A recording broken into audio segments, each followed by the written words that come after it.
Hello everyone, welcome to BPSC mentor. 67वीं BPSC के लिए इम्तिहान पब्लिकेशन की जो नई बुक आई थी, जिसमें टोटल 11 प्रैक्टिस सेट थे, उसके इकोनॉमिक्स के सभी क्वेश्चन को इस वीडियो में डिस्कस किया गया है। ये वीडियो आपके आने वाले 67वीं बीपीएससी एग्जामिनेशन के पॉइंट ऑफ व्यू से काफ़ी इंपॉर्टेंट है, तो इस वीडियो को पूरा एंड तक ज़रूर देखें। और अगर आपको ये वीडियो अच्छा लगता है तो प्लीज़ इसे लाइक करें, और अगर आप हमारे चैनल पर नए हैं तो इसे सब्सक्राइब ज़रूर करें और साथ ही बेल आइकन भी प्रेस कर दें ताकि आपको हमारे आने वाले नए वीडियोस का नोटिफिकेशन मिल सके। तो आइए शुरू करते हैं हमारे सेट को। नेक्स्ट है, भारत में नोटबंदी की घोषणा कब हुई थी? तो भारत में नोटबंदी की घोषणा 8 नवंबर 2016 को प्रधानमंत्री नरेंद्र मोदी के द्वारा की गई थी। ऑप्शन ए इसका सही उत्तर हो जाएगा। नेक्स्ट है, जीरो बजट नेचुरल फार्मिंग को शुरू करने का श्रेय है, तो इसका सही उत्तर हो जाएगा ऑप्शन ए सुभाष पालेकर को। जीरो बजट नेचुरल फार्मिंग की शुरुआत का श्रेय महाराष्ट्र के किसान सुभाष पालेकर को जाता है, और इस विधि में उर्वरक, कीटनाशक और गहन सिंचाई की आवश्यकता नहीं होने के कारण कृषि लागत में काफ़ी गिरावट आती है। और जीरो बजट नेचुरल फार्मिंग की शुरुआत वर्ष 2015 में की गई सुभाष पालेकर के द्वारा। नेक्स्ट है, बिहार के कृषि विभाग द्वारा कृषि क्षेत्र के विकास के लिए किस मोबाइल ऐप की शुरुआत की गई है? तो इसका सही उत्तर हो जाएगा बिहान। बिहार कृषि विभाग के द्वारा कृषि क्षेत्र के विकास के लिए बिहान मोबाइल ऐप की शुरुआत की गई है। नेक्स्ट है, भारत में श्वेत क्रांति का जनक किसे माना जाता है? तो इसका सही उत्तर हो जाएगा वर्गीज कुरियन को, doctor Verghese Kurien. Option B, doctor Verghese Kurien को भारत में श्वेत क्रांति का जनक माना जाता है, जो कि दूध के उत्पादन से संबंधित है। और डॉक्टर एम.एस. स्वामीनाथन को भारत में हरित क्रांति का जनक माना जाता है। नेक्स्ट है, जिस सामान्य ब्याज दर पर रिजर्व बैंक द्वारा वाणिज्यिक बैंकों को पैसा उधार दिया जाता है, उसे क्या कहा जाता है? तो इसका सही उत्तर है ऑप्शन ए रेपो दर। जिस सामान्य ब्याज दर पर आरबीआई के द्वारा वाणिज्यिक बैंकों को पैसा उधार दिया जाता है, उसे रेपो रेट या रेपो दर कहा जाता है। और रिजर्व बैंक के द्वारा बैंकों के जमा पर जिस दर पर ब्याज दिया जाता है, उसे रिवर्स रेपो रेट कहा जाता है या रिवर्स रेपो दर। नेक्स्ट है, बिहार आर्थिक समीक्षा 2021-22 के अनुसार निम्न में से कौन सा कथन सही नहीं है? तो आइए देखते हैं। सकल घरेलू उत्पाद में वृद्धि 2.5%, ये सही है। बिहार के आर्थिक समीक्षा 2021-22 के अनुसार बिहार के जीएसडीपी में 2.5% की वृद्धि हुई है। प्राथमिक क्षेत्र में वृद्धि 2.3%, ये भी सही है। द्वितीयक क्षेत्र में वृद्धि 4.3%, तो ये गलत है। ये 4.3 नहीं है, ये 4.8% है। और तृतीयक क्षेत्र में वृद्धि 7.5%, तो ये भी गलत है। यहाँ पर होगा 8.5%।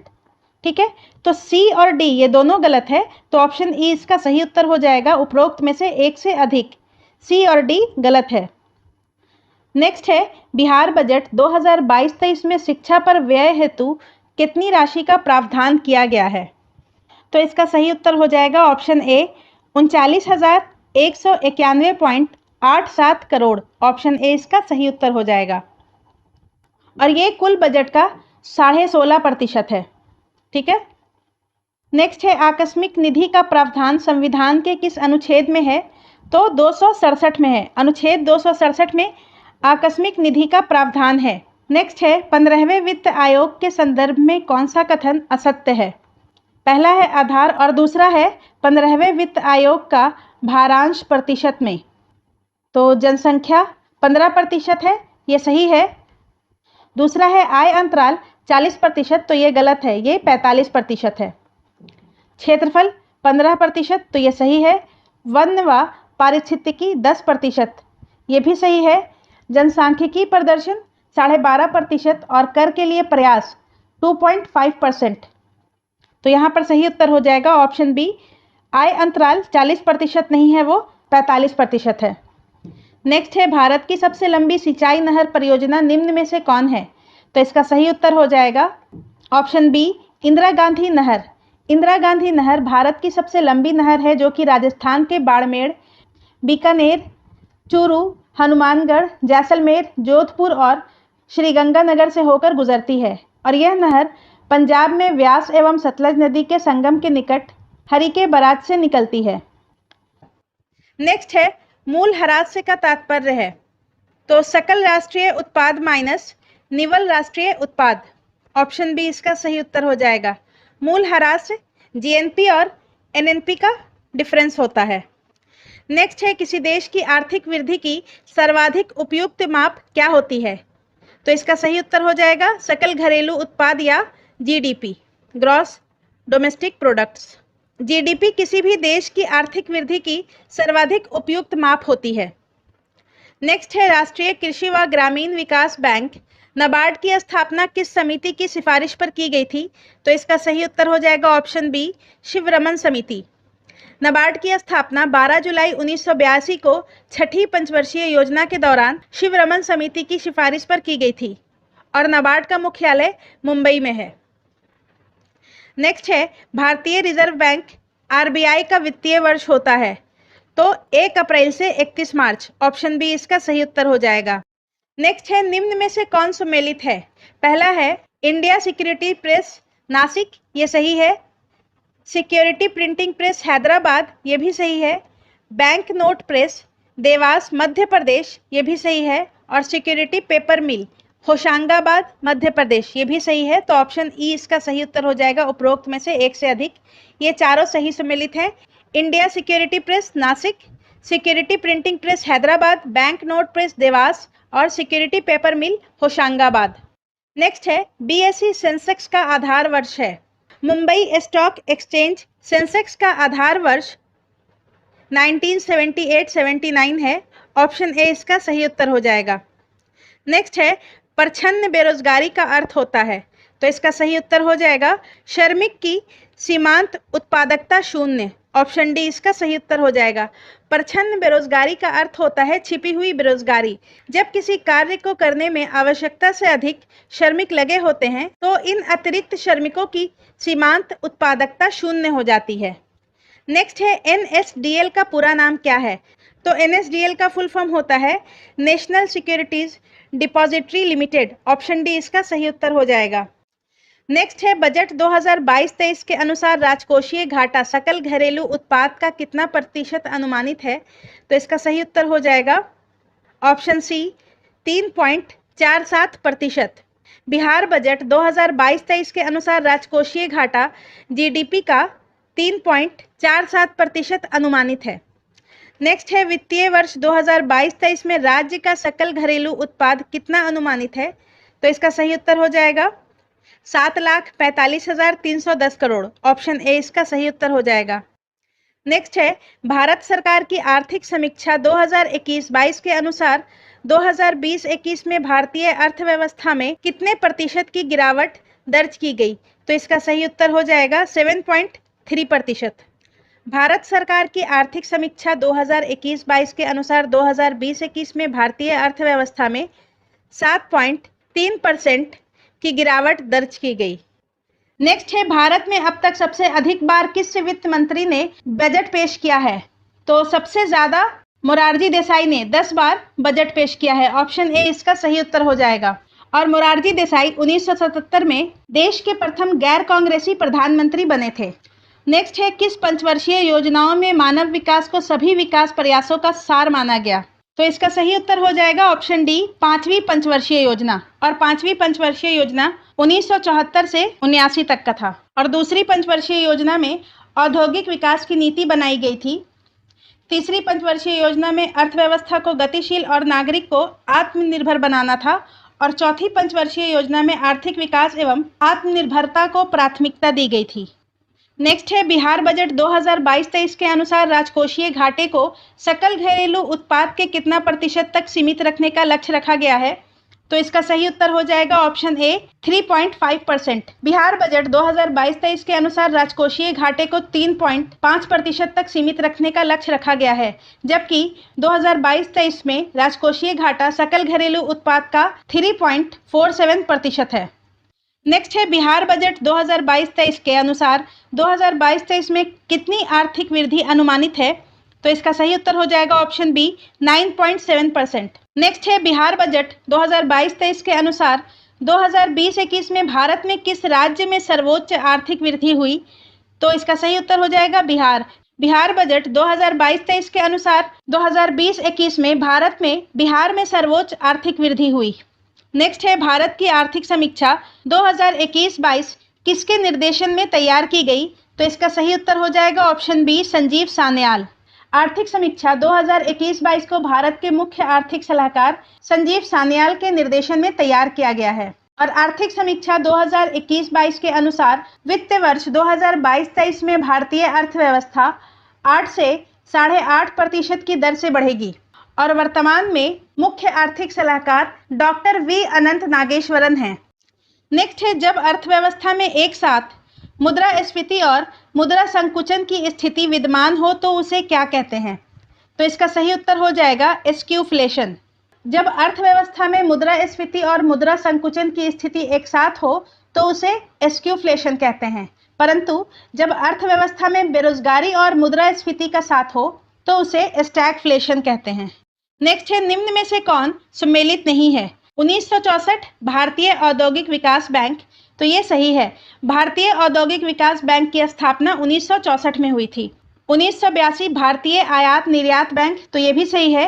1984 में भारतीय आयात निर्यात बैंक की स्थापना हुई थी। 1987 औद्योगिक और वित्तीय पुनर्निर्माण बोर्ड, ये भी सही है। और 1958 भारतीय औद्योगिक ऋण और निवेश निगम, तो ये गलत है। भारतीय औद्योगिक ऋण और निवेश निगम की स्थापना 1955 में हुई थी। नेक्स्ट है नीरज गुप्ता समिति संबंधित है, तो इसका सही उत्तर हो जाएगा कैशलेस लेन देन को बढ़ावा देने के लिए, ऑप्शन ए। कैशलेस लेन देन को बढ़ावा देने के लिए नीरज गुप्ता समिति का गठन केंद्र सरकार और आरबीआई द्वारा किया गया था। नेक्स्ट है इंद्रधनुष संबंधित है, तो इसका सही उत्तर हो जाएगा सार्वजनिक बैंक की वित्तीय स्थिति में सुधार से, ऑप्शन ए इसका सही उत्तर हो जाएगा। बैंकिंग क्षेत्र में मिशन इंद्रधनुष पीजे नायक समिति के सुझावों के आधार पर लागू किया गया है और इसके 7 प्रावधानों में नियुक्ति से संबंधित सुधार, बैंक बोर्ड ब्यूरो की स्थापना, पूंजी जुटाना, तनाव मुक्त करना, सशक्तिकरण करना, उत्तरदायित्व की स्थापना और प्रशासनिक सुधार है। नेक्स्ट है निम्न में से कौन सम्मिलित है? तो बेंगलुरु वायुयान उद्योग, ये सही है। कोरबा एल्युमिनियम उद्योग, ये भी सही है। जमशेदपुर लौह इस्पात, ये भी सही है। और खेतड़ी तांबा उद्योग, ये भी सही है। तो ये चारों सही सम्मिलित हैं, ऑप्शन ई इसका सही उत्तर हो जाएगा उपरोक्त में से एक से अधिक। नेक्स्ट है ब्लू चिप कंपनी क्या है? तो इसका सही उत्तर हो जाएगा ऐसी कंपनी जो आर्थिक रूप से बहुत मजबूत हो। ब्लू चिप कंपनी का मतलब होता है ऐसी कंपनी जिसका प्रदर्शन शेयर मार्केट में लगातार अच्छा रहा हो और ऐसी कंपनी आर्थिक रूप से मजबूत होती है और शेयर बाजार के उतार चढ़ाव का इस पर कोई असर नहीं होता है। ठीक है, तो ऑप्शन बी इसका सही उत्तर हो जाएगा। नेक्स्ट है सबसे अधिक जनसंख्या वाले बिहार के 3 जिले हैं, तो इसका सही उत्तर है ऑप्शन सी, पटना, पूर्वी चंपारण और मुजफ्फरपुर। नेक्स्ट है बिहार के किस जिले में बाल लिंग अनुपात सर्वाधिक है? जनगणना 2011 के अनुसार बिहार में बाल लिंग अनुपात 935 है और बिहार में सर्वाधिक बाल लिंग अनुपात किशनगंज में है जो कि 971 है। दूसरे नंबर पर कटिहार है 961 और तीसरे नंबर पर गया है जिसका बाल लिंग अनुपात है 960। नेक्स्ट है पशु गणना के बारे में निम्नलिखित कथनों पर विचार करें। पहला कथन है यह 1919-20 से प्रत्येक 5 वर्ष पर आयोजित होती है, तो यह सही है। दूसरा है इसमें सभी पालतू पशुओं की गणना की जाती है, तो यह भी सही है। और तीसरा है यह केंद्रीय सांख्यिकी और कार्यक्रम कार्यान्वयन मंत्रालय के द्वारा संचालित किया जाता है, तो यह गलत है। पशु गणना मत्स्य संसाधन, पशुपालन और डेयरी मंत्रालय द्वारा सभी राज्य सरकारों एवं केंद्र शासित प्रदेशों के प्रशासन के साथ मिलकर आयोजित किया जाता है, तो इसका सही उत्तर हो जाएगा ऑप्शन बी। 1 और 2 यहाँ पर सही हैं। नेक्स्ट है राष्ट्रीय परिवार स्वास्थ्य सर्वेक्षण 5 के अनुसार 2019-21 में भारत में कुल प्रजनन दर TFR कितनी दर्ज की गई है? तो इसका सही उत्तर हो जाएगा ऑप्शन सी 2। राष्ट्रीय परिवार स्वास्थ्य सर्वेक्षण 2019-21 के अनुसार भारत में कुल प्रजनन दर 2.0 दर्ज की गई है और वर्ष 2015-16 में कुल प्रजनन दर 2.2 थी। नेक्स्ट है 2021-22 में भारत के किस राज्य में सर्वाधिक FDI प्राप्त किया गया है? तो इसका सही उत्तर है ऑप्शन सी कर्नाटक। वर्ष 2021-22 में सर्वाधिक FDI प्राप्तकर्ता राज्य कर्नाटक है 38% के साथ, दूसरा स्थान महाराष्ट्र का है 26% और तीसरा स्थान दिल्ली का है 14%। नेक्स्ट है, निम्न में से कौन सा विभाग वित्त मंत्रालय से संबंधित है?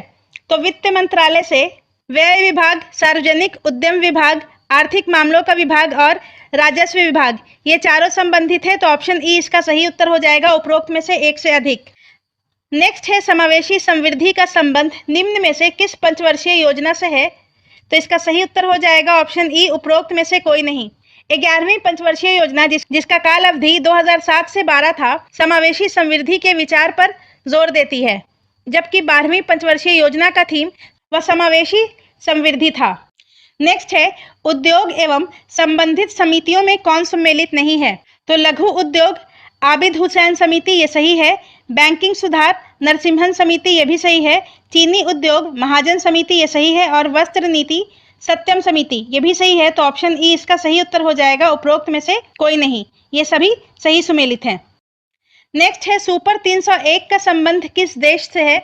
सुपर 301 अमेरिकी व्यापार कानून की वह धारा है जो उन्हें अपने आयात पर उच्च सीमा शुल्क लगाने की शक्ति देता है। तो ऑप्शन ए इसका सही उत्तर हो जाएगा, सुपर 301 का संबंध अमेरिका से है। नेक्स्ट है, केंद्रीय बजट 2022-23 में बजट के कितने फोकस क्षेत्र प्रस्तुत किए गए हैं? तो इसका सही उत्तर हो जाएगा ऑप्शन डी, 4। केंद्रीय बजट 2022-23 में बजट के 4 फोकस क्षेत्र प्रस्तुत किए गए हैं। पहला है पीएम गति शक्ति, दूसरा है समावेशी विकास, तीसरा है उत्पादकता बढ़ाना एवं निवेश, उभरते अवसर, ऊर्जा के स्वरूप में बदलाव और जलवायु कार्रवाई, और चौथा है निवेश का वित्त पोषण।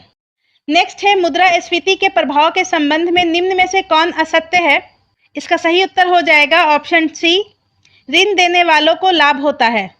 मुद्रास्फीति में ऋण देने वालों को हानि होता है, क्योंकि जब वह ऋण दे रहा होता है तो उस समय मुद्रा का मूल्य ऋण प्राप्त करने के समय की तुलना में अधिक होता है। नेक्स्ट है, किस समिति की सिफारिश के आधार पर 1987 के बाद नए क्षेत्रीय ग्रामीण बैंकों की स्थापना को रोक दिया गया? तो इसका सही उत्तर हो जाएगा ऑप्शन बी, केलकर समिति। क्षेत्रीय ग्रामीण बैंक की स्थापना 2 अक्टूबर 1975 को हुई और सिक्किम व गोवा को छोड़कर सभी राज्यों में क्षेत्रीय ग्रामीण बैंक कार्यरत हैं। और 1987 के बाद केलकर समिति की सिफारिश पर नए ग्रामीण बैंक की स्थापना बंद कर दी गई। नेक्स्ट है, सभी नोटों पर महात्मा गांधी के चित्र का प्रचलन कब से शुरू हुआ? तो इसका सही उत्तर हो जाएगा ऑप्शन बी, 1996 से। 1987 में सबसे पहले 500 के नोट पर महात्मा गांधी के चित्र का प्रचलन शुरू हुआ और 1996 से सभी नोटों पर महात्मा गांधी के चित्र का प्रचलन शुरू हुआ, जो अभी तक जारी है। नेक्स्ट है, नालंदा परियोजना किस मंत्रालय से संबंधित है? तो इसका सही उत्तर हो जाएगा ऑप्शन सी, अल्पसंख्यक मंत्रालय। अल्पसंख्यक मामलों के मंत्रालय ने 2014 में अल्पसंख्यकों के उच्च शिक्षण संस्थानों के लिए नालंदा परियोजना का शुभारंभ किया था। नेक्स्ट है, बिहार में जेंडर बजट की शुरुआत कब हुई? तो बिहार में जेंडर बजट की शुरुआत 2008-9 में हुई थी। ऑप्शन सी इसका सही उत्तर हो जाएगा। बिहार में जेंडर बजट की शुरुआत 2008-9 में हुई थी और बिहार में आर्थिक सर्वेक्षण की शुरुआत 2006-7 में हुई थी। नेक्स्ट है, बजट 2022-23 के अनुसार एम्बेडेड चिप और फ्यूचरिस्टिक तकनीक का उपयोग करके ई पासपोर्ट जारी करना किस वर्ष में शुरू किया जाएगा? तो इसका सही उत्तर हो जाएगा ऑप्शन ए, 2022-23। 2022-23 के बजट के अनुसार एम्बेडेड चिप और फ्यूचरिस्टिक तकनीक का उपयोग करके ई पासपोर्ट जारी करना 2022-23 में शुरू किया जाएगा। नेक्स्ट है, राष्ट्रीय सुरक्षा समिति का प्रधान कौन होता है? तो इसका सही उत्तर हो जाएगा ऑप्शन बी, प्रधानमंत्री। राष्ट्रीय सुरक्षा समिति के प्रधान या अध्यक्ष प्रधानमंत्री होते हैं और प्रधानमंत्री इसके पदेन अध्यक्ष होते हैं। नेक्स्ट है, निम्नलिखित में से किस क्षेत्र में प्रत्यक्ष विदेशी निवेश एफडीआई की सीमा 100% नहीं है? तो इसका सही उत्तर हो जाएगा ऑप्शन ई, उपरोक्त में से एक से अधिक। बैंकिंग और बीमा तथा पेंशन क्षेत्र में एफडीआई की सीमा 100% नहीं है, ये 74% है, जबकि खुदरा व्यवसाय और ई कॉमर्स में एफडीआई की सीमा 100% है। नेक्स्ट है, निम्नलिखित में से किन देशों के साथ भारत का व्यापार संतुलन भारत के पक्ष में है?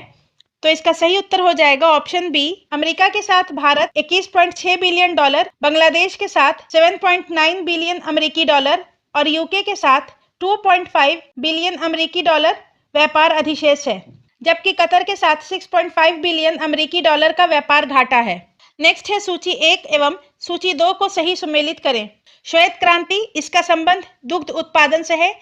पीली क्रांति, इसका संबंध तिलहन उत्पादन से है। नीली क्रांति, इसका संबंध समुद्री उत्पादन से है। और स्वर्ण क्रांति, इसका संबंध जूट उत्पादन से है। तो इसका सही उत्तर ऑप्शन ए हो जाएगा, 1, 2, 3 और 4। नेक्स्ट है राजकोषीय नीति के संदर्भ में निम्नलिखित पर विचार करें। पहला है समानता और कल्याण, दूसरा है कीमतों पर नियंत्रण, तीसरा है आय असमानता में कमी। ये तीनों जो है राजकोषीय नीति के अंतर्गत आता है, जबकि बैंक दरों में कमी ये मौद्रिक नीति के अंतर्गत शामिल है। तो इसका सही उत्तर हो जाएगा ऑप्शन बी, 1, 2 और 3। नेक्स्ट है सैंधवकालीन स्थल धौलावीरा के संबंध में असत कथन की पहचान कीजिए। तो इसका सही उत्तर हो जाएगा ऑप्शन ए, नगर 2 भागों में विभाजित थी। तो ये कथन जो है धौलावीरा के संदर्भ में गलत है। धौलावीरा में नगर 3 भागों में विभाजित थी, दुर्ग, मध्य नगर और निचला नगर। नेक्स्ट है प्रसिद्ध तमिल ग्रंथ जीवक चिंतामणि किसकी रचना है? तो जीवक चिंतामणि तिरुतक्कर देवर की रचना है। ऑप्शन ए इसका सही उत्तर हो जाएगा। नेक्स्ट है बिहार में रेशम एवं वस्त्र संस्थान किस जिला में है? तो ये भागलपुर में है। बिहार में रेशम एवं वस्त्र संस्थान की स्थापना 1922 ईस्वी में भागलपुर में की गई थी। नेक्स्ट है बिहार आर्थिक सर्वे 2021-22 के अनुसार बिहार में प्रति व्यक्ति प्रतिदिन कितना लीटर पानी उपलब्ध है? तो इसका सही उत्तर हो जाएगा ऑप्शन बी, 70 लीटर। बिहार आर्थिक सर्वेक्षण 2021-22 के अनुसार बिहार में प्रति व्यक्ति प्रतिदिन 70 लीटर पानी उपलब्ध है। नेक्स्ट है पटना मेट्रो रेल की कुल लंबाई कितनी निर्धारित की गई है? तो पटना मेट्रो रेल की कुल लंबाई 32.49 किलोमीटर निर्धारित की गई है। ऑप्शन सी इसका सही उत्तर हो जाएगा। पटना मेट्रो रेल परियोजना को फरवरी 2019 में सहमति प्रदान की गई थी और इसकी कुल लंबाई है 32.49 किलोमीटर। नेक्स्ट है केंद्रीय बजट 2022-23 में दी गई सब्सिडी में निम्न में से सर्वाधिक आवंटन किसके लिए किया गया है? तो इसका सही उत्तर हो जाएगा ऑप्शन ए, खाद्य सब्सिडी। बजट 2022-23 में अनुमानित खाद्य सब्सिडी 58.16% है। यूरिया सब्सिडी 17.78% है।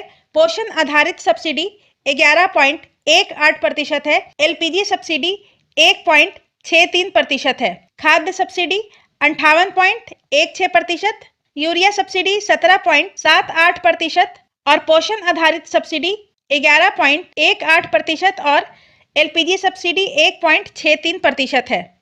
नेक्स्ट है वर्ष 2020-21 में भारत में प्रतिदिन कितना किलोमीटर सड़क निर्माण हुआ? तो इसका सही उत्तर हो जाएगा ऑप्शन बी, 36.5 किलोमीटर। आर्थिक समीक्षा 2021-22 के अनुसार वर्ष 2020-21 में प्रतिदिन भारत में 36.5 किलोमीटर सड़क का निर्माण हुआ है। नेक्स्ट है निम्न में से किस योजना को बिहार सरकार ने शुरू नहीं किया है? तो इसका सही उत्तर हो जाएगा मुख्यमंत्री किसान कल्याण योजना। मुख्यमंत्री किसान कल्याण योजना मध्य प्रदेश सरकार के द्वारा शुरू किया गया है। तो ऑप्शन बी इसका सही उत्तर हो जाएगा। जबकि मुख्यमंत्री महिला उद्यमी योजना बिहार सरकार के द्वारा शुरू की गई है। जल जीवन हरियाली अभियान और मुख्यमंत्री वृद्ध जन पेंशन योजना ये दोनों भी बिहार सरकार के द्वारा शुरू किया गया है। नेक्स्ट है अर्थशास्त्र के किस अधिकरण में राज्य के सप्तांग सिद्धांत की चर्चा की गई है? अर्थशास्त्र के 6ठी अधिकरण में राज्य के सप्तांग की चर्चा की गई है और अर्थशास्त्र के लेखक कौटिल्य हैं। और राज्य के सप्तांगों में राजा, अमात्य, राष्ट्र, दुर्ग, बल, कोष तथा मित्र शामिल हैं। नेक्स्ट है बिहार में वर्तमान समय में विधान परिषद में विपक्ष के नेता कौन है? तो वर्तमान समय में विधान परिषद में विपक्ष के नेता सम्राट चौधरी हैं। तो इसका सही उत्तर हो जाएगा ऑप्शन ई, उपरोक्त में से कोई नहीं। वर्तमान समय में बिहार के विधान परिषद में विपक्ष के नेता सम्राट चौधरी हैं और विधानसभा में विपक्ष के नेता विजय सिन्हा हैं। नेक्स्ट है भारत में खाद्य प्रबंधन का निम्न में से कौन सा एक उद्देश्य नहीं है? तो इसका सही उत्तर हो जाएगा ऑप्शन ए, खाद्यान्नों का निर्यात। ऑप्शन ए इसका सही उत्तर हो जाएगा। खाद्यान्नों का निर्यात खाद्य प्रबंधन का उद्देश्य नहीं है, जबकि खाद्य प्रबंधन में खाद्यान्नों की खरीद, उसका वितरण और बफर स्टॉक तथा मूल्य स्थिरता के लिए उसका भंडारण शामिल है। नेक्स्ट है सामुदायिक विकास कार्यक्रम का क्या उद्देश्य है? तो इसका सही उत्तर हो जाएगा ऑप्शन ई, उपरोक्त में से एक से अधिक। भारत में सामुदायिक विकास कार्यक्रम 2 अक्टूबर 1952 को शुरू किया गया और देश में कृषि कार्यक्रम और संचार की प्रणाली के सुधार के साथ साथ ग्रामीण स्वास्थ्य, स्वच्छता और ग्रामीण शिक्षा में पर्याप्त वृद्धि के उद्देश्य से सामुदायिक विकास कार्यक्रम को लागू किया गया। नेक्स्ट है, भारतीय अर्थव्यवस्था का कौन सा क्षेत्र सकल राष्ट्रीय उत्पाद में सबसे अधिक योगदान करता है? तो इसका सही उत्तर हो जाएगा ऑप्शन सी, तृतीयक क्षेत्र। भारत में तृतीयक क्षेत्र सकल राष्ट्रीय उत्पाद में सर्वाधिक योगदान करता है। और तृतीयक क्षेत्र में 3 अंग हैं: परिवहन, संचार और व्यापार, बैंकिंग, बीमा और वास्तविक जायदाद, और तीसरा है सामुदायिक एवं वैयक्तिक सेवाएं। और तृतीयक क्षेत्र का सकल राष्ट्रीय उत्पाद में वर्ष 2021-22 में आर्थिक समीक्षा के अनुसार 2020-21 में 54% योगदान है। नेक्स्ट है, बजट 2022-23 के अनुसार पीएम गति शक्ति मास्टर प्लान के तहत कितने किलोमीटर रेलवे नेटवर्क को कवच के तहत लाया जाएगा? तो इसका सही उत्तर है ऑप्शन बी, 2000। बजट 2022-23 के अनुसार पीएम गति शक्ति मास्टर प्लान के तहत 2000 किलोमीटर रेलवे नेटवर्क को कवच के तहत लाया जाएगा। कवच एक ट्रेन टक्कर परिहार प्रणाली है। नेक्स्ट है, दुर्लभ मुद्रा या हार्ड करेंसी का आशय उस मुद्रा से है जो, तो इसका सही उत्तर हो जाएगा ऑप्शन सी, विकसित देशों की है। दुर्लभ मुद्रा से तात्पर्य विकसित देशों की मुद्राओं से है। इन्हें दुर्लभ मुद्रा इसलिए कहा जाता है क्योंकि इनकी पूर्ति की तुलना में मांग अधिक होती है, फलता आसानी से इसकी प्राप्ति नहीं होती। नेक्स्ट है, जनगणना 2011 के अनुसार भारत का सबसे अधिक जनसंख्या वाला शहर है, तो ऑप्शन ए इसका सही उत्तर हो जाएगा मुंबई। जनगणना 2011 के अंतिम आंकड़ों के अनुसार मुंबई, जो कि महाराष्ट्र का एक शहर है, इसकी जनसंख्या सर्वाधिक है। उसके बाद दूसरे नंबर पर दिल्ली है, तीसरे नंबर पर कोलकाता है और चौथे नंबर पर चेन्नई है। नेक्स्ट है, निम्नलिखित में से किस राज्य में तांबे का सर्वाधिक उत्पादन होता है? तो तांबे का सर्वाधिक उत्पादन मध्य प्रदेश में होता है। ऑप्शन ए इसका सही उत्तर हो जाएगा। तांबे का सर्वाधिक उत्पादन मध्य प्रदेश में होता है और तांबे का सर्वाधिक भंडारण राजस्थान में है। नेक्स्ट है, छठी आर्थिक गणना के अनुसार किस राज्य में उद्योगों की अधिकतम वृद्धि दर है? तो इसका सही उत्तर हो जाएगा ऑप्शन ए, मणिपुर। छठी आर्थिक गणना के अनुसार उद्योगों में अधिकतम वृद्धि दर मणिपुर में देखी गई है, 121.07%, जबकि असम एवं सिक्किम में क्रमशः 107.99% और सिक्किम में 100.07% वृद्धि देखी गई है। नेक्स्ट है, निम्नलिखित क्षेत्रों में से किस क्षेत्र में विदेशी प्रत्यक्ष निवेश एफडीआई की अनुमति नहीं है? तो इसका सही उत्तर हो जाएगा ऑप्शन ई, उपरोक्त में से एक से अधिक। लॉटरी व्यवसाय, चिट फंड, निधि कंपनी, जुआ और कैसीनो सहित सट्टेबाजी, सिगारिल और सिगरेट का निर्माण आदि क्षेत्रों में प्रत्यक्ष विदेशी निवेश की अनुमति नहीं है। नेक्स्ट है, निम्नलिखित में कौन सा मिलान असत्य है? एक तरफ है खाद्यान्न फसल और दूसरा है उत्पाद में प्रथम। मक्का, तो मक्का का सबसे ज्यादा उत्पाद कर्नाटक में होता है, ये सही है। दूसरा है चना, महाराष्ट्र, तो ये गलत है। तो चना का सर्वाधिक उत्पादन महाराष्ट्र में नहीं होता है, मध्य प्रदेश में होता है। चावल का सर्वाधिक उत्पादन पश्चिम बंगाल में, ये सही है। और गेहूं का सर्वाधिक उत्पादन उत्तर प्रदेश में होता है, तो ये भी सही है। तो इसका सही उत्तर हो जाएगा ऑप्शन बी, चना का सर्वाधिक उत्पादन महाराष्ट्र में नहीं, मध्य प्रदेश में होता है। नेक्स्ट है, 2011 की जनगणना के अनुसार निम्नलिखित में से किस राज्य की जनसंख्या वृद्धि दर ऋणात्मक है? तो इसका सही उत्तर हो जाएगा ऑप्शन बी, नागालैंड। 2011 की जनगणना के अनुसार नागालैंड में ऋणात्मक वृद्धि दर दर्ज की गई है। नेक्स्ट है, एंजेल का नियम किसके बीच संबंध बताता है? तो इसका सही उत्तर हो जाएगा ऑप्शन ए, मांग की मात्रा और उपभोक्ताओं की आय। एंजेल का नियम मांग की मात्रा और उपभोक्ताओं के आय के बीच संबंध बताता है। नेक्स्ट है, वायकोम सत्याग्रह या आंदोलन क्यों चलाया गया था? तो इसका सही उत्तर है ऑप्शन बी, मंदिर में निम्न जाति के प्रवेश के लिए। वायकोम सत्याग्रह 1924 में केरल में चलाया गया था, मंदिर में निम्न जाति के प्रवेश के लिए। नेक्स्ट है, वन स्थिति रिपोर्ट 2021 के अनुसार वर्तमान में बिहार में वन क्षेत्र कुल क्षेत्रफल का कितना प्रतिशत है? तो इसका सही उत्तर हो जाएगा ऑप्शन बी, 7.84%। वन स्थिति रिपोर्ट 2021 के अनुसार बिहार में वन क्षेत्र कुल क्षेत्रफल का 7.84% है और भारत में कुल वन क्षेत्र 24.62% है। नेक्स्ट है, वित्तीय वर्ष 2022-23 के बिहार बजट का आकार या कुल व्यय बजट कितना है? तो इसका सही उत्तर हो जाएगा ऑप्शन बी, 2,37,691.19 करोड़ रुपया। 2,37,691.19 करोड़ रुपया 2022-23 के बिहार बजट का आकार है। नेक्स्ट है, सर्वाधिक वन क्षेत्र वाले बिहार के जिलों का सही क्रम है, तो ऑप्शन सी इसका सही उत्तर हो जाएगा। कैमूर, दूसरे में जमुई, तीसरा पश्चिम चंपारण और चौथा गया। नेक्स्ट है बिहार में प्रति व्यक्ति बिजली खपत वर्ष 2021 में कितनी थी? तो ऑप्शन बी इसका सही उत्तर हो जाएगा 350 किलोवाट प्रति घंटा। बिहार में प्रति व्यक्ति बिजली खपत वर्ष 2021 में 350 किलोवाट प्रति घंटा थी। नेक्स्ट है केंद्रीय बजट 2022-23 में सर्वाधिक खर्च किस मद में अनुमानित है? तो सर्वाधिक खर्च जो है ब्याज भुगतान में अनुमानित है। ऑप्शन ए इसका सही उत्तर हो जाएगा। भारत सरकार के द्वारा बजट 2022-23 में सर्वाधिक खर्च ब्याज भुगतान में अनुमानित है। टोटल बजट का 20%।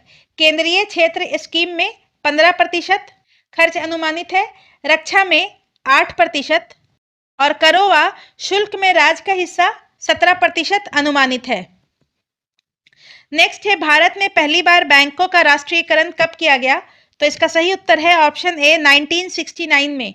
भारत में पहली बार 14 बड़े बैंकों का राष्ट्रीयकरण 1969 में किया गया और इसके बाद 1980 में 6 बड़े बैंकों का राष्ट्रीयकरण किया गया था और 1949 में आरबीआई का राष्ट्रीयकरण हुआ था।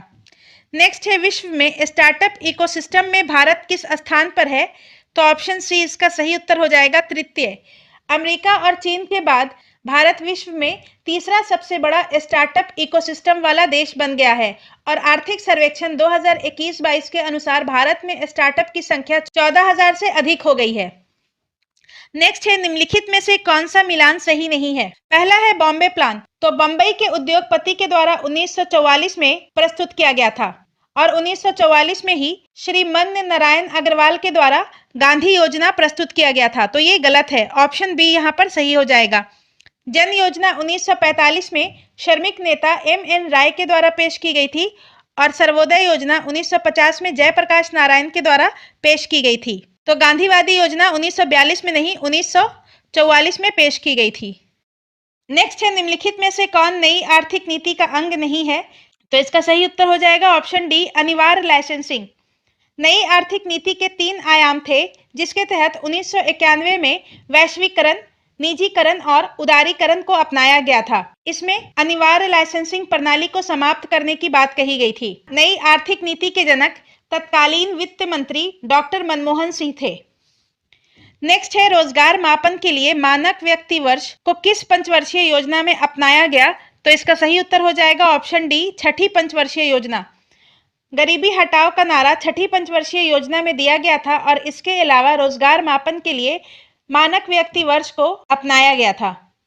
नेक्स्ट है पुस्तक प्लान्ड इकोनॉमी फॉर इंडिया के लेखक कौन थे? तो इसका सही उत्तर हो जाएगा ऑप्शन सी एम विश्वेश्वरैया। भारत के नियोजन की आवश्यकता के संदर्भ में प्लान्ड इकोनॉमी फॉर इंडिया सन 1934 में प्रकाशित हुई और इसके लेखक एम विश्वेश्वरैया थे और एम विश्वेश्वरैया के जन्मदिन पर ही प्रतिवर्ष इंजीनियर्स डे मनाया जाता है। नेक्स्ट है निम्नलिखित में से कौन सी संस्था गैर संविधिक नहीं है? तो इसका सही उत्तर हो जाएगा ऑप्शन बी वित्त आयोग। वित्त आयोग एक संविधिक संस्था है जबकि योजना आयोग, नीति आयोग और राष्ट्रीय विकास परिषद गैर संविधिक और परामर्शदात्री संस्था है। नेक्स्ट है हरित क्रांति से निम्न में से कौन संबंधित है? तो इसका सही उत्तर हो जाएगा ऑप्शन सी 1, 2, 3।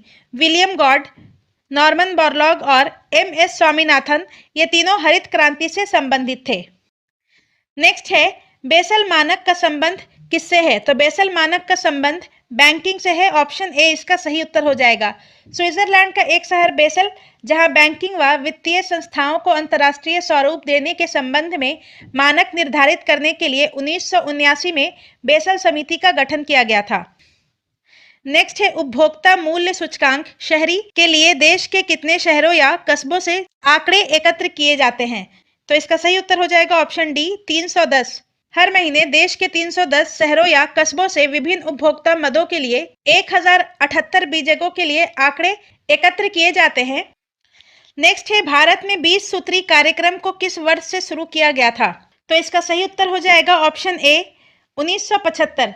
20 सूत्री कार्यक्रम को 1975 ईस्वी में शुरू किया गया था जिसका पुनर्गठन 1982, 1986 और 2006 में किया गया और 2006 में कार्यक्रम के पुनर्गठन में पूरे देश से गरीबी का उन्मूलन करने और समाज के निर्धन एवं वंचित समुदायों के जीवन स्तर में सुधार लाने पर बल दिया गया और 20 सूत्री कार्यक्रम में गरीबी, रोजगार, शिक्षा, आवास, कृषि, पेयजल, वनीकरण और पर्यावरण संरक्षण, ग्रामीण क्षेत्रों में ऊर्जा, समाज के कमजोर वर्गों का कल्याण जैसे विषय शामिल हैं। नेक्स्ट है राष्ट्रीय पोषण सप्ताह 2021 किस थीम के साथ मनाया गया? तो राष्ट्रीय पोषण सप्ताह प्रतिवर्ष 1 सितंबर से 7 सितंबर तक मनाया जाता है और राष्ट्रीय पोषण सप्ताह 2021 feeding smart right from start theme के साथ मनाया गया। तो इसका सही उत्तर हो जाएगा ऑप्शन ए। यहाँ पे फीलिंग नहीं होगा, ये फीडिंग होगा। Feeding smart right from start, feeding. Next है ट्रेफेड TRIFED ने निम्न में से किस ऑनलाइन प्लेटफॉर्म से वन धन उत्पादों के प्रचार और बिक्री के लिए एक समझौता किया है? तो इसका सही उत्तर हो जाएगा ऑप्शन सी, बिग बास्केट। सितंबर 2021 में ट्रेफेड ने ऑनलाइन प्लेटफॉर्म बिग बास्केट के साथ वन धन उत्पादों के प्रचार और बिक्री के लिए समझौता किया है। नेक्स्ट है 2021 का साहित्य नोबेल पुरस्कार निम्न में से किसे प्रदान किया गया? 2021 का साहित्य नोबेल पुरस्कार अब्दुल रज्जाक गुरनाह को प्रदान किया गया। ऑप्शन डी इसका सही उत्तर हो जाएगा। और ये तंजानिया के उपन्यासकार हैं और इन्हें 2021 का साहित्य नोबेल पुरस्कार उपनिवेशवाद के प्रभाव और संस्कृतियों व महाद्वीपों के बीच की खाई में शरणार्थियों की स्थिति के करुणामय चित्रण के लिए दिया गया है। बेंजामिन लिस्ट और डेविड WC मैकमिलन को रसायन विज्ञान के क्षेत्र में नोबेल पुरस्कार प्रदान किया गया था और शांति का नोबेल पुरस्कार मारिया रेसा और दिमित्री मोरातोव को दिया गया था। नेक्स्ट है राज्य स्तरीय मानव विकास रिपोर्ट जारी करने वाला भारत का पहला राज्य कौन बना है? भारत में पहली बार मानव विकास सूचकांक 2002 ईस्वी में जारी की गई थी और मानव विकास रिपोर्ट जारी करने वाला भारत का पहला राज्य मध्य प्रदेश बना है। ऑप्शन बी इसका सही उत्तर हो जाएगा, मध्य प्रदेश। और UNDP के द्वारा 1990 से मानव विकास सूचकांक जारी किया जा रहा है। नेक्स्ट है निम्न में से फिलिप्स वक्र का संबंध किससे है? तो फिलिप्स वक्र का संबंध मुद्रास्फीति और बेरोजगारी से है। ऑप्शन बी इसका सही उत्तर हो जाएगा। बेरोजगारी की स्थिति व मुद्रास्फीति के बीच प्रतिकूल संबंध को फिलिप्स वक्र के द्वारा निरूपित किया जाता है।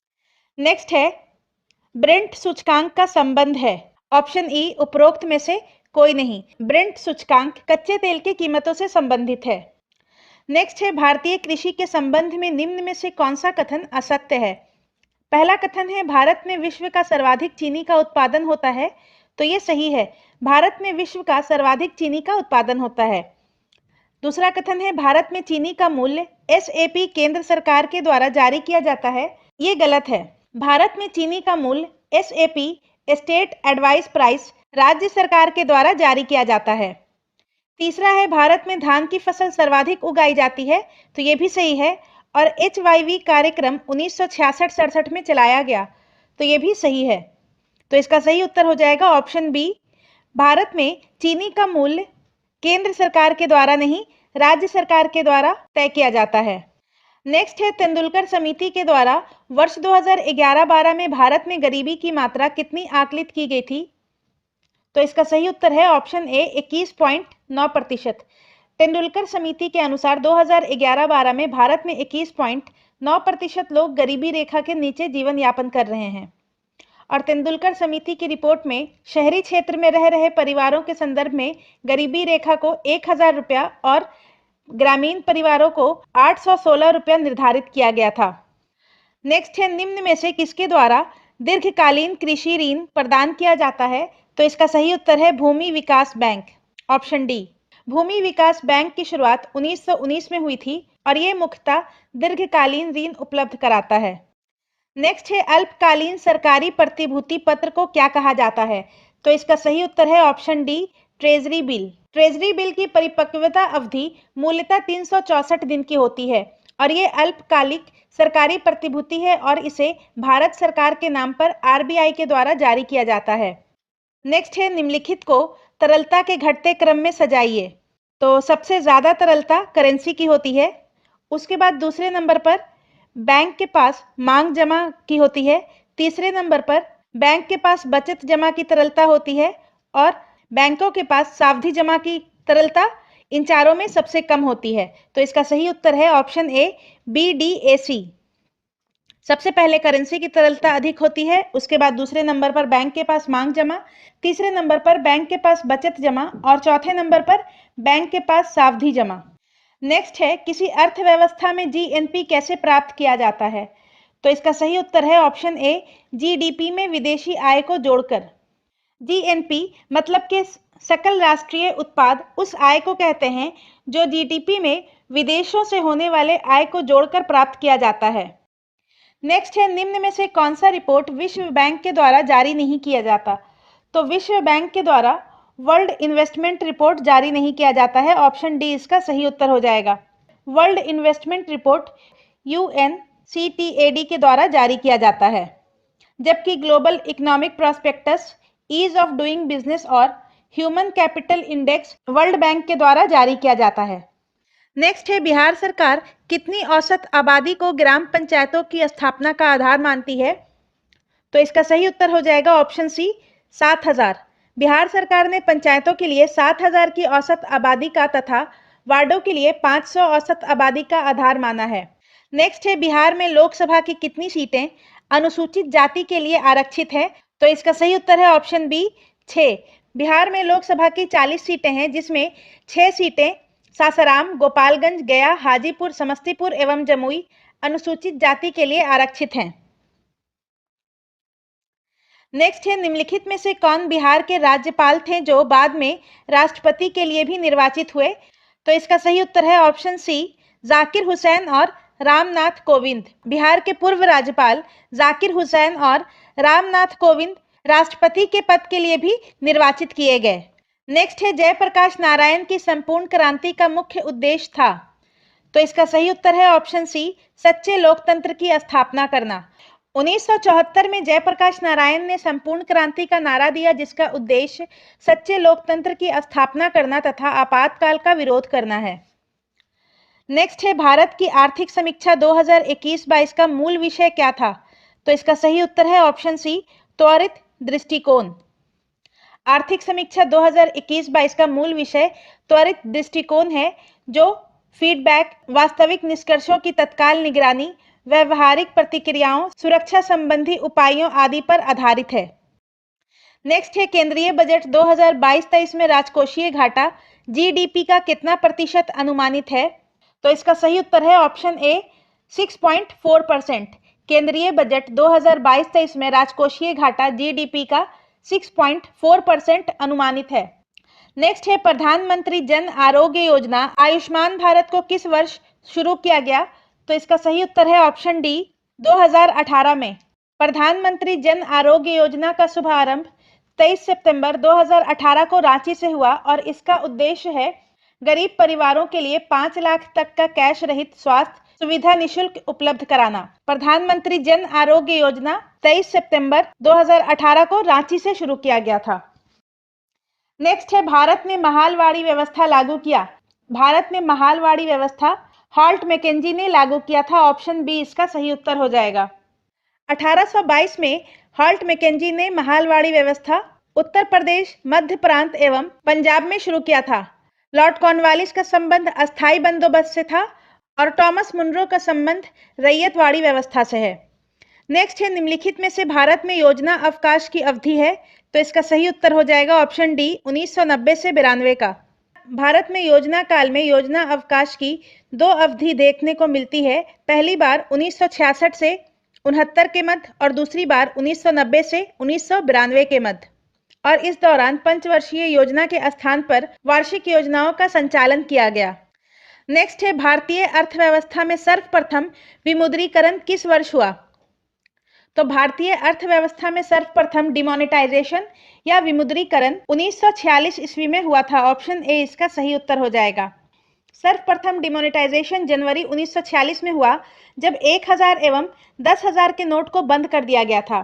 दूसरी बार 16 जनवरी 1978 को सरकार ने 1000, 5000 और 10,000 के नोट को बंद कर दिया था, और तीसरी बार 8 नवंबर 2016 को 500 और 1000 के नोट को लीगल टेंडर नहीं माना गया। नेक्स्ट है, राष्ट्रीय खाद्य सुरक्षा अधिनियम के संदर्भ में निम्नलिखित कथनों पर विचार करें। पूछ रहा है उपरोक्त में से कौन सा कथन सही है? तो पहला कथन है राष्ट्रीय खाद्य सुरक्षा अधिनियम का लाभ लेने के लिए भारत के किसी भी अधिसूचित ग्रामीण हिस्से में घर, तो ये गलत है। दूसरा है राष्ट्रीय खाद्य सुरक्षा मिशन राशन कार्ड जारी करने के लिए सबसे बुजुर्ग वयस्क महिलाओं को घर का मुखिया बनाने के लिए बाध्य करता है, तो ये सही है। और तीसरा है इसे संसद में 2010 में पारित किया गया, तो ये गलत है, इसे 2013 में पारित किया गया। तो इसका सही उत्तर है ऑप्शन बी, केवल 2। नेक्स्ट है पटना जिले की प्रति व्यक्ति आय शिवहर जिले के प्रति व्यक्ति आय से वर्ष 2019-20 में कितनी गुना अधिक है? तो इसका सही उत्तर हो जाएगा ऑप्शन सी, लगभग 7 गुना। देखिए, बिहार आर्थिक सर्वेक्षण 2021-22 के अनुसार प्रति व्यक्ति आय के मामले में पटना शीर्ष पर है और यहाँ का प्रति व्यक्ति आय है 1,31,000 और शिवहर का प्रति व्यक्ति आय है 19,000, जो कि पटना के प्रति व्यक्ति आय से लगभग 7 गुना कम है। नेक्स्ट है डिजिटल कृषक सेवाएं देने के लिए बिहार के कृषि विभाग के द्वारा कौन सा ऐप शुरू किया गया? तो इसका सही उत्तर हो जाएगा option A, Bihan. Bihan app digital कृषक सेवाएं देने के लिए बिहार के कृषि विभाग के द्वारा बिहान ऐप की शुरुआत की गई। नेक्स्ट है केंद्रीय बजट 2022-23 के अनुसार प्राथमिक घाटा या प्राइमरी डिफिसिट जीडीपी का कितना प्रतिशत अनुमानित है? तो इसका सही उत्तर हो जाएगा 2.8%। केंद्रीय बजट 2022-23 के अनुसार प्राथमिक घाटा जीडीपी का 2.8% अनुमानित है। नेक्स्ट है बिहार बजट 2022-23 के संदर्भ में निम्न कथनों पर विचार करें। पहला है यह 6 सूत्र पर आधारित है, ये सही है। दूसरा है इस बजट में शिक्षा विभाग में सबसे अधिक बजट का प्रावधान किया गया है, तो ये भी सही है। और तीसरा है इस बजट के अनुसार 2022-23 में 9.7% आर्थिक वृद्धि दर प्राप्त होने का अनुमान है, तो ये भी सही है। तो इसका सही उत्तर है ऑप्शन डी, 1, 2, 3, ये तीनों सही कथन है। और बिहार बजट 2022-23 का 6 सूत्र हैं: स्वास्थ्य, शिक्षा, उद्योग एवं उद्योग में निवेश, कृषि एवं संबद्ध क्षेत्र, आधारभूत संरचना और कल्याण। और इसे 28 फरवरी 2022 को बिहार के तत्कालीन वित्त मंत्री सह उप मुख्यमंत्री तारकिशोर प्रसाद के द्वारा पेश किया गया था।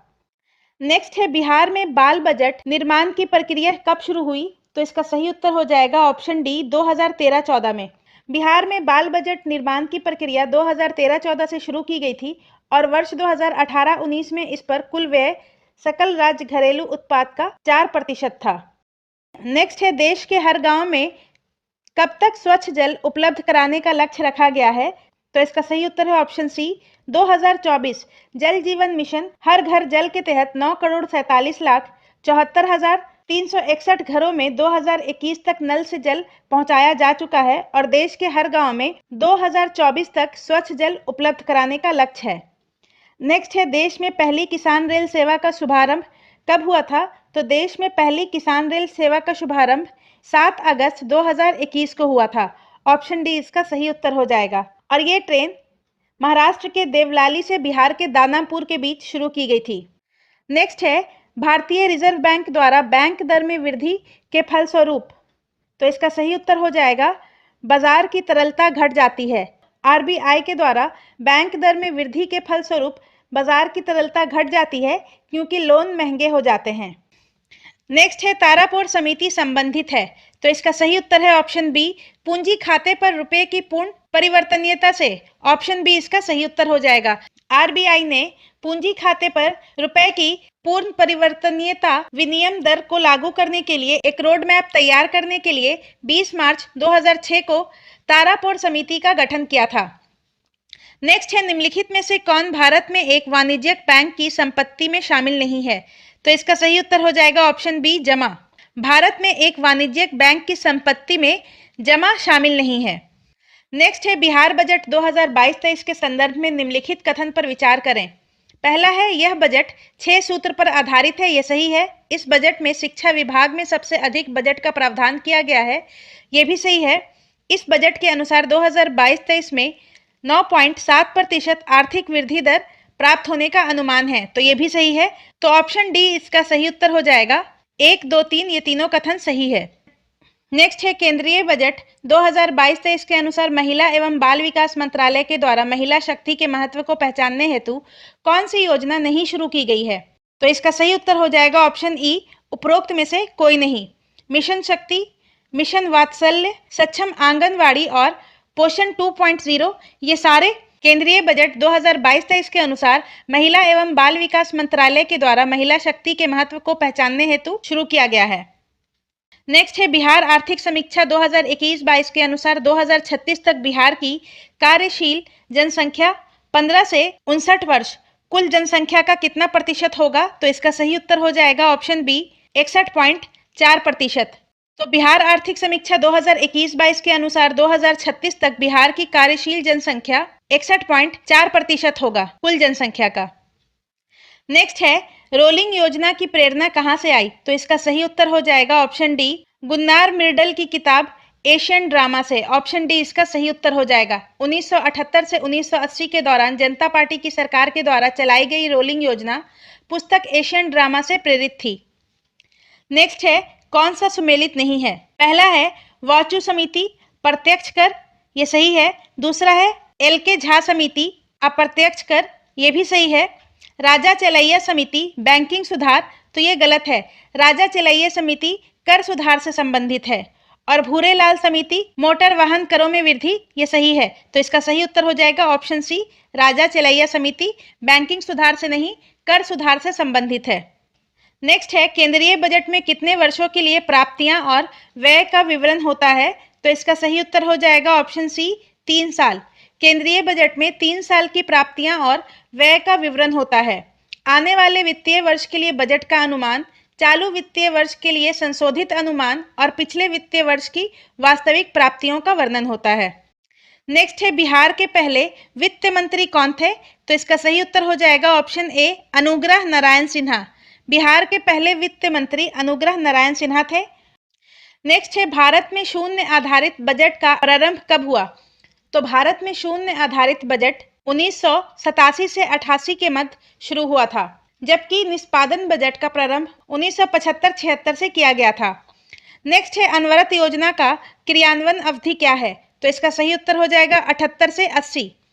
जनता पार्टी के द्वारा 1978 से 83 के लिए अनवरत योजना बनाई गई थी, लेकिन सत्ता परिवर्तन के बाद आई नई सरकार ने 1980 में अनवरत योजना को समाप्त कर दिया।